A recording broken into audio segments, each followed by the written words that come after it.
A couple of days ago, I decided to pick up a small game during the PlayStation Summer Sale, and out of all the games I could have picked, I bought this game called Jump King, which I knew was supposed to be insanely difficult, but I went for it anyways.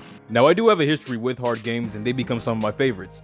For example, I've had a great time with all the From Software Souls titles, from Demon Souls all the way to Elden Ring. Cuphead was amazing. I'm still working on Hollow Knight. I'm gonna get back to it though, eventually. But these are special games held up by how hard they are. They let potential buyers know that shit really isn't sweet, but if you take that risk and play them, you're in for some of the most rewarding experiences on the market. And even when the game isn't too hard by default, I play at the hardest setting, or the second hardest, it really depends, because higher difficulties push me to make the most of the game's mechanics. Then there are games that take everything from you if you fail. You maybe could say Minecraft, though I don't believe it's a relatively hard game. But look at roguelites, or roguelites, I'm not sure which term to use, but these games drop you back to square one if you die. You'll find some shortcuts here and there, making things a little bit more manageable along the way, but the challenge is still there. But what about those games that don't give you any shortcuts? What happens when a game doesn't have to beat you down, but lets you make or break your progress all on your own? Jump King is a very strange game. It's extremely simple, but that's where it deceives you. There's no RPG mechanics, no stats, no levels, no upgrades, barely any story. You've only got two buttons to press. You got X to jump and analog stick to move and aim your jump left, right, or up. The longer you hold your jump, the further you'll go, but that isn't always the best thing to do because if you overjump or underjump,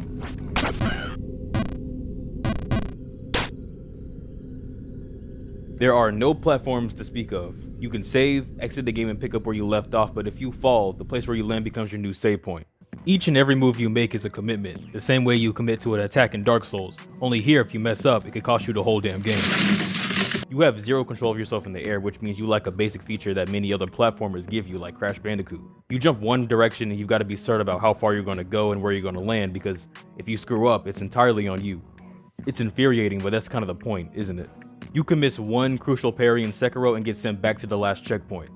You catch a stray bullet in Hades and the whole run can be reset. You even think about trying to be a scroll in Super Meat Boy, you get your head cut clean off. The thing is though, is that for these games, it's not really that big of a deal. Getting back to where you were sums up to taking an alternate path, using your upgrades, or just having to redo a small section of the game. But games like Jump King do away with that convenience. The hardest path is the only path.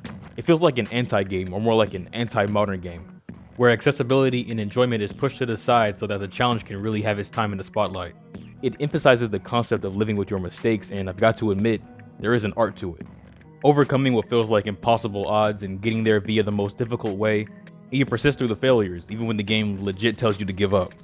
It's a gut punch when you lose all that progress, sure, but there's nothing you can do but press forward, or upward.